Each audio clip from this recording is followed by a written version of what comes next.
In the late 1960s, when I was 4 or 5 years old, my father took me to the local store to buy my first Barbie doll. This was in an Iowa town of several hundred people. My father was the local Methodist minister, and everyone knew everyone else's business. I took my doll to school to play with at recess. I didn't know any different, I just did it. In first grade, I did a production of Romeo and Juliet, and I, of course, cast myself as Juliet. That was what felt right. I played Barbie with the girls across the street, and my parents never made a big deal of it. I didn't know then what gay was. We played Gilligan's Island, and I played Ginger.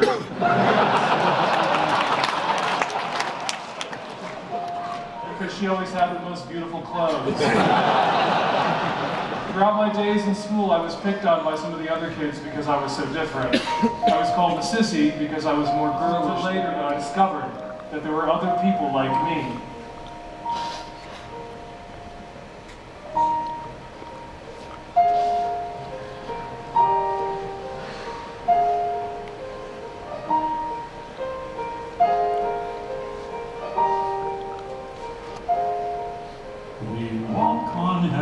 City street, we walk in lanes where branches meet, and stars send down their blessings from the blue.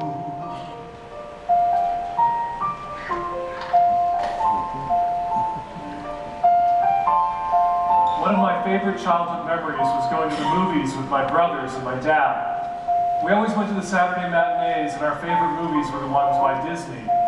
When I was 7 years old, I remember watching Snow White. When the handsome prince appeared, I got this really funny feeling in my tummy. At the end of the movie, as the prince leaned in to kiss Snow White, I puckered up and leaned forward. My family thought it was so cute, the way I was trying to kiss Snow White.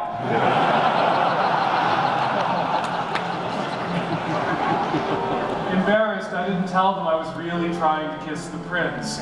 Even at age 7, I somehow knew I was different and that wanting to kiss a man was wrong. I kept my feelings secret for a very long time. But in the end, my handsome prince did come along. We've been together for over 15 years, and recently we were legally married.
I knew I was gay when I was in high school. I've always been a singer. I joined church choir at age 9 and sang all the way through elementary and junior high. During my sophomore year of high school, we received a new seating arrangement, and Mrs. Sigler put me next to the most attractive guy in the room. I got all nervous, but introduced myself. His name was David, and he was 16 years old. We hit it off and started spending time together. One day after school, we ended up sharing our first kiss, which happened really by accident. We were just hanging around, and he asked me if I'd ever thought about kissing another guy. Of course I said no. But then he leaned over and kissed me. This happened 1 week before my 16th birthday. Thank you, Mrs. Sigler.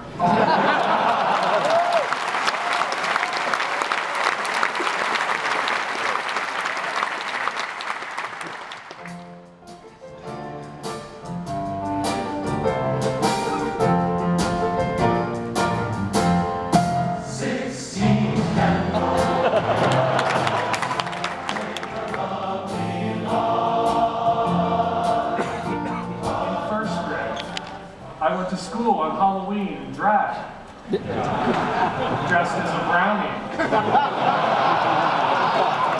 You know, a junior Girl Scout? This was 1962. A 6-year-old boy who goes to school in girls' clothes. What did my poor parents think? And I had the whole outfit. Borrowed from the little girl next door. The hat, the brown shoes with the 2 buckles, little Girl Scout socks that folded over the top, and of course the dress and the little purse that brought it all together.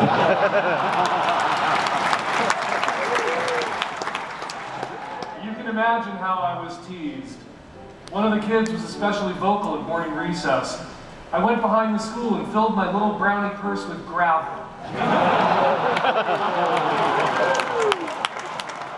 When he started up again at lunch, I whacked him on the side of my head, on the side of his head, with my purse full of rocks. Macho Man went crying to the teacher. He hit me with his purse.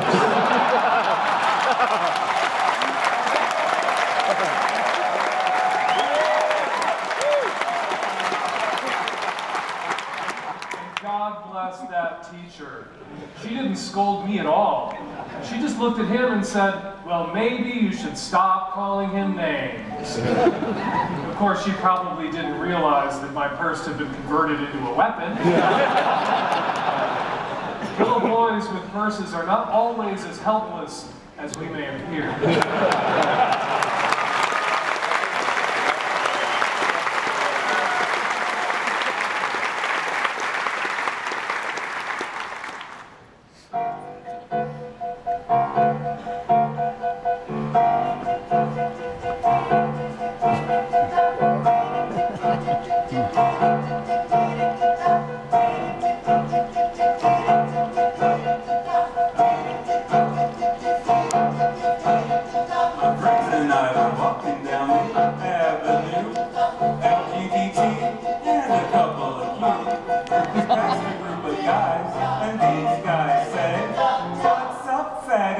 You're so gay. Okay, all right, this has happened before. It's the kind of thing that's best to ignore. But we must have all felt extra sassy that day, because we stopped, we turned around, and we said, hey! I was 13 years old. I was home alone watching TV, and a movie came on the cable channel called The Boys in the Band. I was in band in school. So I thought maybe I would like this movie.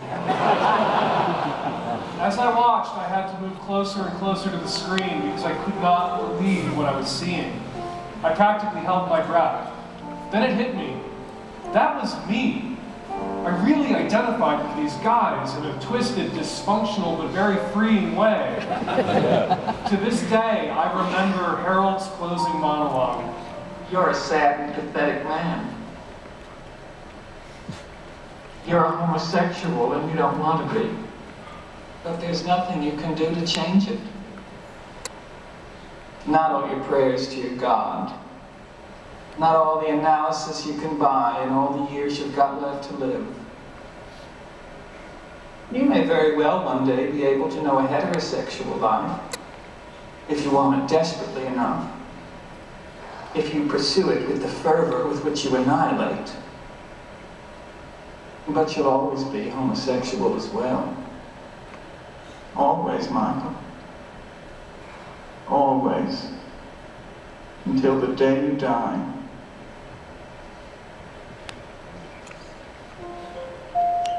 This was perhaps one of the most liberating and frightening moments of my life.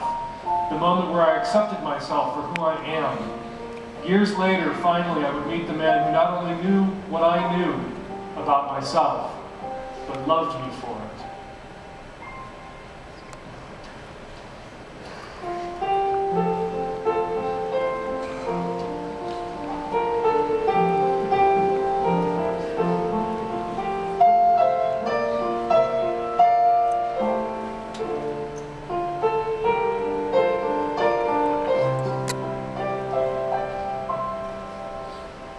It's alright.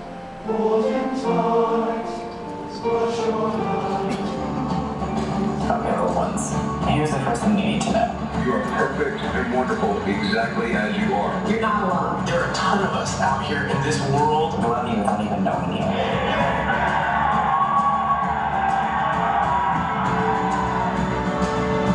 There's art to be made. There are songs to be sung. So hold on. Underneath, it is all that gets better with age. Listen to me. It gets better. It gets better. It gets better. It does get better. Don't listen to Coda. So much better. You'll be fine, partner. It reminds me that you have to tough this period of it out and you have to live.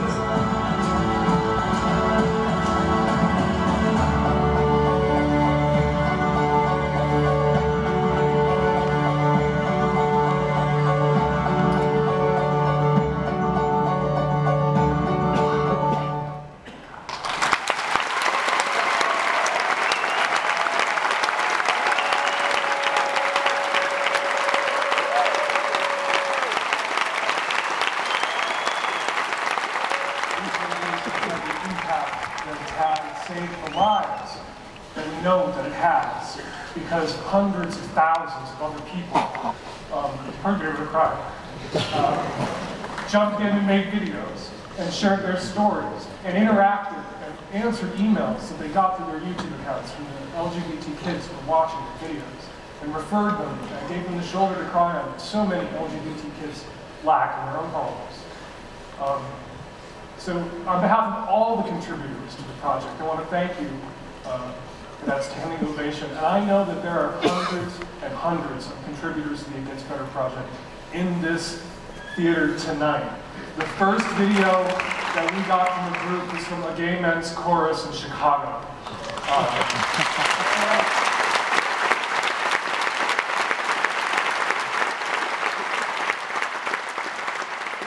A round of applause for all the contributors, including the contributors who are here in the room tonight.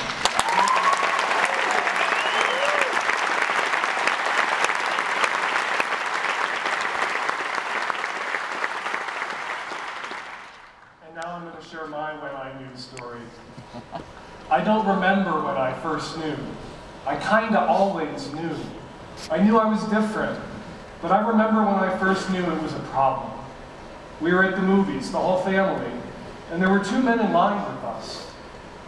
These men were holding hands. I think I was 9. My mother pulled me closer to her, just me, not my brothers, and muttered, "They're weird," to my father, over and over again, under her breath. "They're weird." Not loud enough for the gay men in front of us in line to hear, but loud enough for me to hear. I already knew I was weird. Now I knew exactly how. And now I knew how my parents felt about it, how they felt about me. You know, I'm often asked if I wish there had been an It Gets Better project for me. When I was a gay kid growing up in a large Catholic family on the north side of Chicago. And I always say, there was. Those two brave gay men in line at the movies. They were my It Gets Better project. Those two men gave me hope for a future for myself. Because I was weird like them, and they looked happy.